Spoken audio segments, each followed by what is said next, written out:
And all these gains are in jeopardy if we do not tackle the significant challenges that abound not only in the housing sector, but also in other closely related sectors. Implementation of comprehensive strategies that include but are not limited to the following is critical.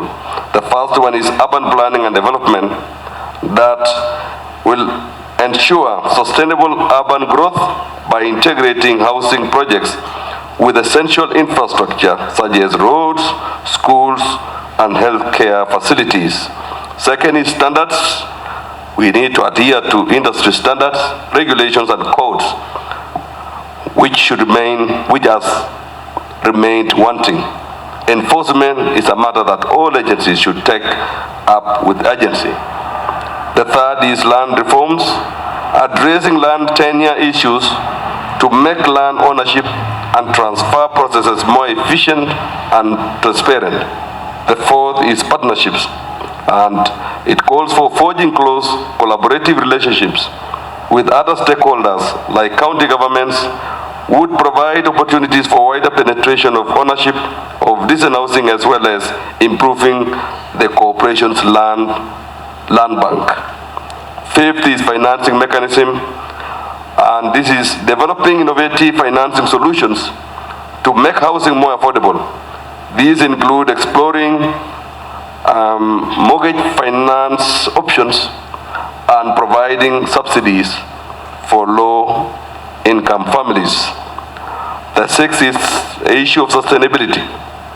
In the face of threats posed by climate change, we need to move towards green building practices and environment-friendly materials to enhance the resilience of our structures.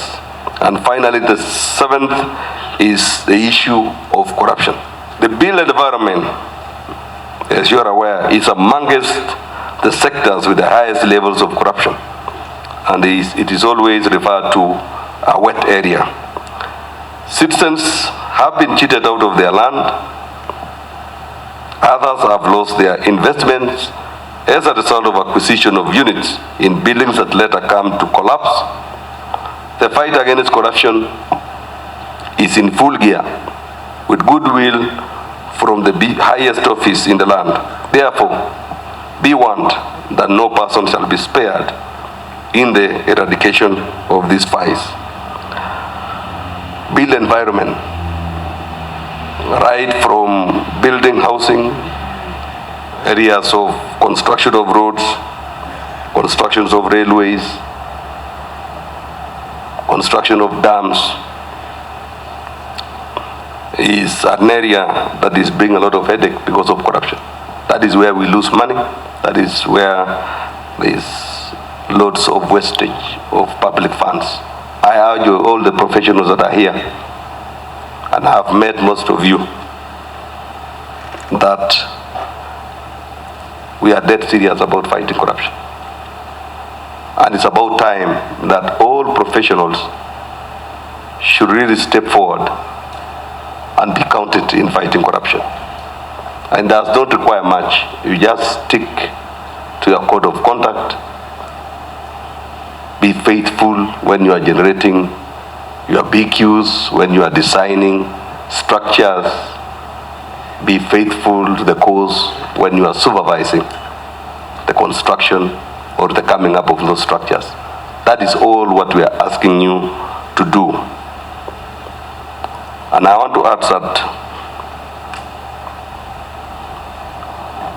one may escape the dragnet now, either by luck or by design, but no one will be on the run forever. The laws that have come into force and the ones that are being generated and passed through Parliament on issues governance, and the zeal and the focus that the government has put towards fighting corruption, the resourcing of the institutions that are responsible for investigation, responsible for prosecution, the resourcing of judiciary that is responsible for hearing those cases and expediting matters in court.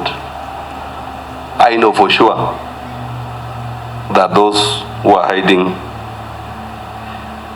have a very short time, and the law will catch up with you,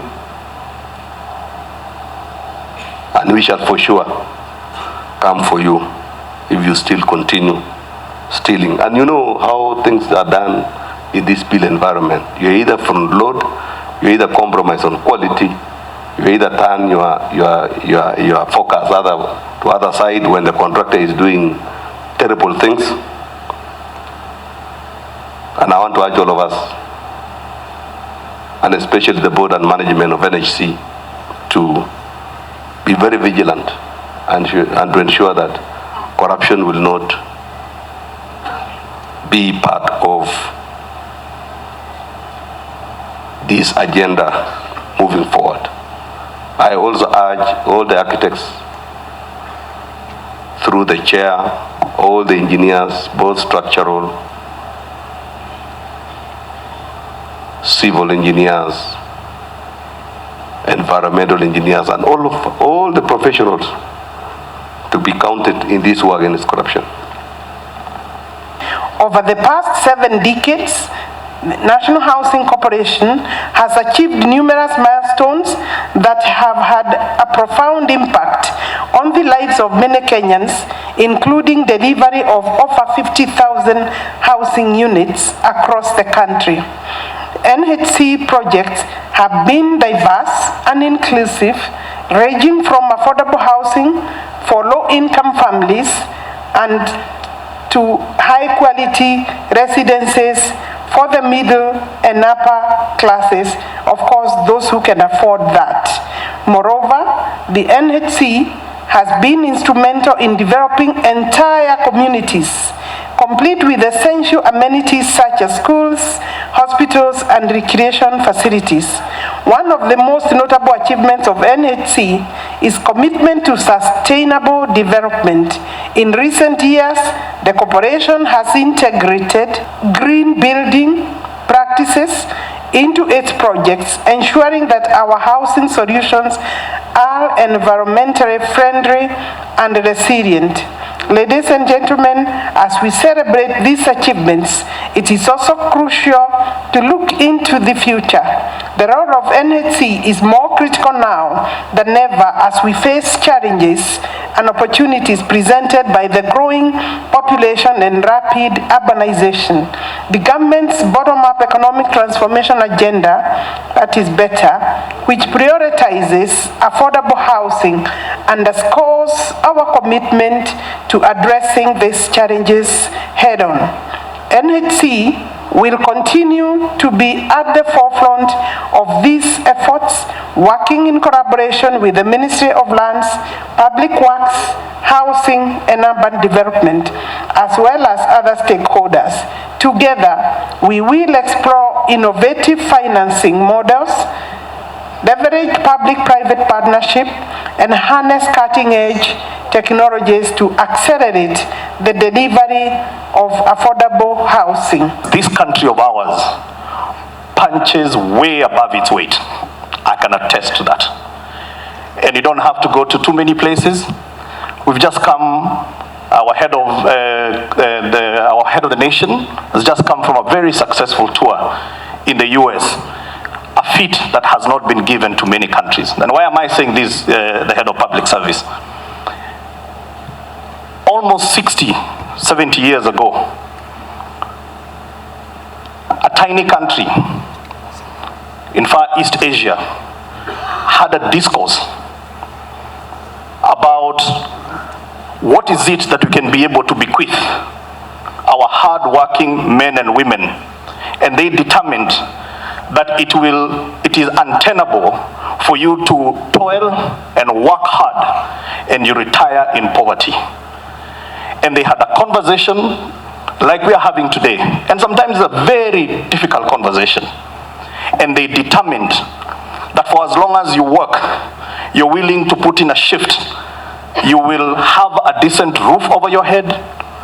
You will have the best medical care, and you're going to have the best education, and you will retire in dignity. I know a lot of people don't like us to talk about Singapore because they say Singapore is smaller than Kiambu County. Most of you have said that. But it is true. But as we look at the last 60 years, what they have been able to achieve is because they sat down and they had a conversation. We are having this conversation today. We could have had it 60 years ago. But I am glad that the next 60, 70 years, that generation is going to look back and they're going to say that there was a team that was on a mission, and they decided that it is not fair for you to work hard and to go sleep in a shanty. That is untenable, where 70% of our urban population lives in a house that is not decent. You pay to use a toilet, they pay 172% more for water, they pay 49% more for electricity. It is not fair. And I know it is a difficult conversation. The only thing that we want to say is that with National Housing Corporation, with the national government, and now with the National Housing Board, we will deliver on this mandate. You can trust that your money is safe, and that in this country, as long as you're willing to work and put in a decent shift, you will have a decent roof over your head. That is a promise that we intend to keep. The ship has already taken off, and I can tell you as of today, we have close to 103,000 units under construction and others under contracting. So we are moving together. The conversation will soon change. That you can get a decent house for 3,000 shillings, a house that you will own. That you can get a 3-bedroom house for 15,000 shillings a month, and that the house you shall own. This is the country that we are talking about. And we're not just talking about 4 walls and a roof. We are building schools, we are building clinics, we are building fire station, we are giving our people a lifestyle, a livelihood that you will be proud of.